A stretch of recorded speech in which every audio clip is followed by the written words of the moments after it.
Bonjour, je vous présente ma nouvelle vidéo. Elle fait suite à celle que j'ai faite sur comment amender un potager de manière naturelle. En fait, l'amender en lasagne, en fait, du début. Ça veut dire mettre des couches successives de brindilles, de petits troncs d'arbres en décomposition, etc. Donc, sur cette vidéo, je vous avais parlé de cette parcelle que j'ai pas faite du tout en lasagne, qui est restée naturelle.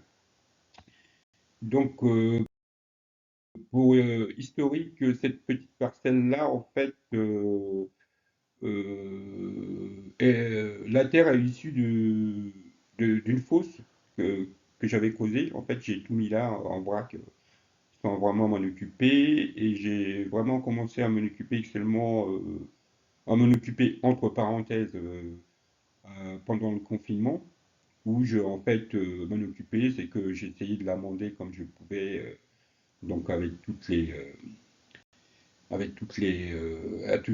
que j'avais sous la main, ça veut dire de la tonte de gazon, de, des choses comme ça, et puis des petits troncs d'arbres qui traînaient par là, je les mettais dessus en fait,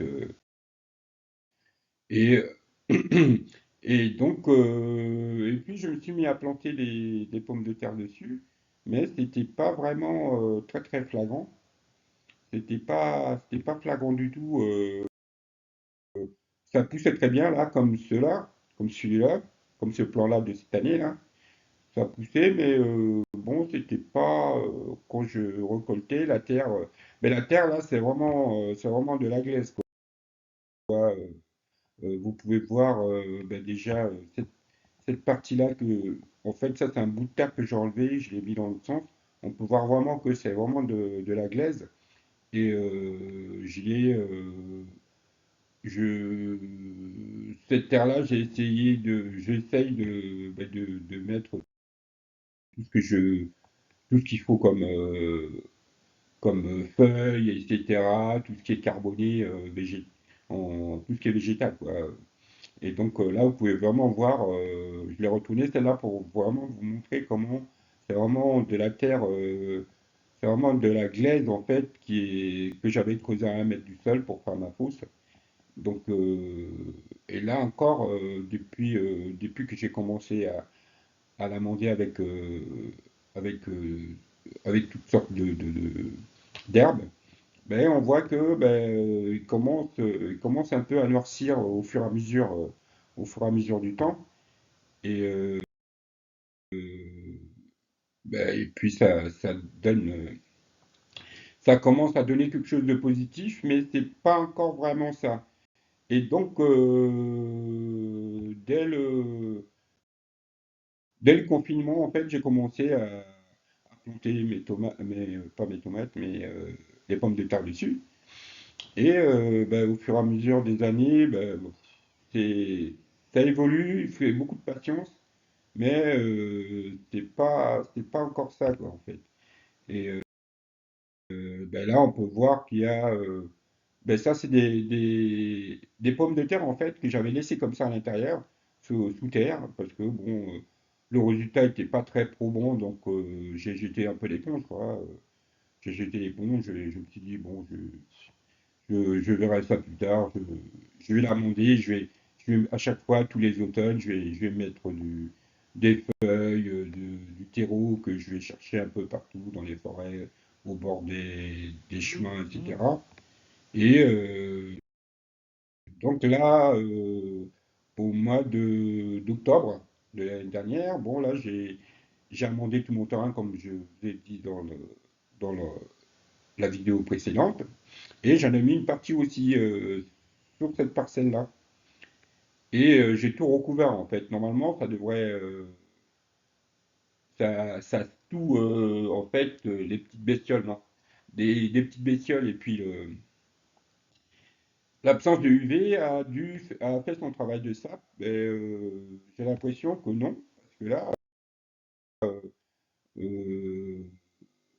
les pommes de terre, ben, ils ont regermé en fait sous terre.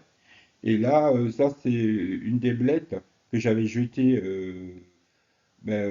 en automne, en fait, parce que, bon, qui est issu d'une potager, et je l'ai jeté là-dedans, et puis là, il a l'air de repousser, il a l'air de bien repousser, là, donc voilà, et les pommes de terre, elles ont, au niveau des feuilles, elles ont vraiment pris de l'ampleur sans vraiment rien faire. Mais ça, c'est vraiment, comme je disais sur l'ancienne vidéo, sur l'autre vidéo, c'est vraiment une fausse impression.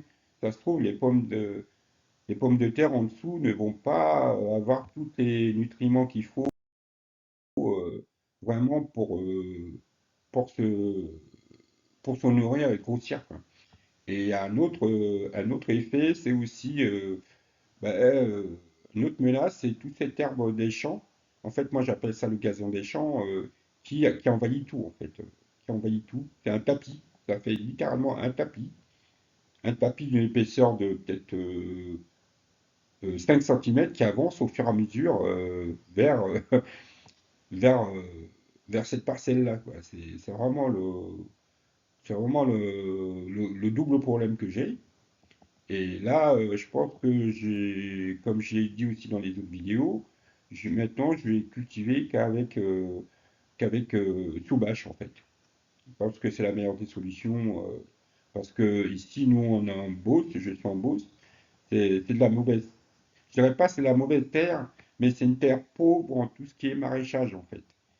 Qui est très pauvre en tout ce qui est maraîchage. C'est une terre qui est idéale pour tout ce qui est blé. Donc, et tous les gens que se connaissent, ils ont plus ou moins jeté l'éponge parce que au niveau du maraîchage, au niveau du maraîchage vraiment quand on veut faire une dizaine de parcelles, ouais, ça devient vraiment compliqué, quoi. Parce qu'il faut pas mal amender, il faut faire, la meilleure des solutions, c'est ce que je fais actuellement, c'est de faire de décaisser le sol, de mettre des petits troncs d'arbres en décomposition, pour faire des couches successives avec des couches successives de peut-être un peu de terreau qu'on trouve un peu à droite à gauche, qu'on va glaner à droite à gauche, des feuilles. Des feuilles, il y en a pas mal. Moi, j'en ai pas mal sur le terrain. On peut en avoir chez les voisins, etc. Des feuilles quand on coupe les, etc. Le voisin, il m'en donne. Je me démerde avec ça. Mais maintenant, il faudrait que je m'occupe vraiment de ce gros problème-là. Le problème empêcher ce front de tapis de blé, de tapis de gazon, là, de gazon sauvage d'avancer. Donc je vais mettre tout autour des films plastiques pour arrêter tout ça. Donc là aussi tout autour. Là on voit bien qu'ils avancent au fur et à mesure. En fait ils avancent en cercle pour encercler tout ça. Et d'autant plus que là, sous les côtés aussi, j'ai des ronces qui poussent souvent. Donc à chaque fois, je les coupe, etc. Mais là aussi, je pense que je vais mettre aussi du film, de la bâche, hein, une bâche en plastique tout autour là, pour protéger vraiment mes futurs légumes qui vont arriver. Et surtout aussi, comme je vois qu'il y a les blettes poussent facilement, mais je pense que je vais mettre aussi des blettes, je vais en mettre pas mal là cette année. Je vais peut-être saturer tout ça, en fait, toute cette parcelle-là.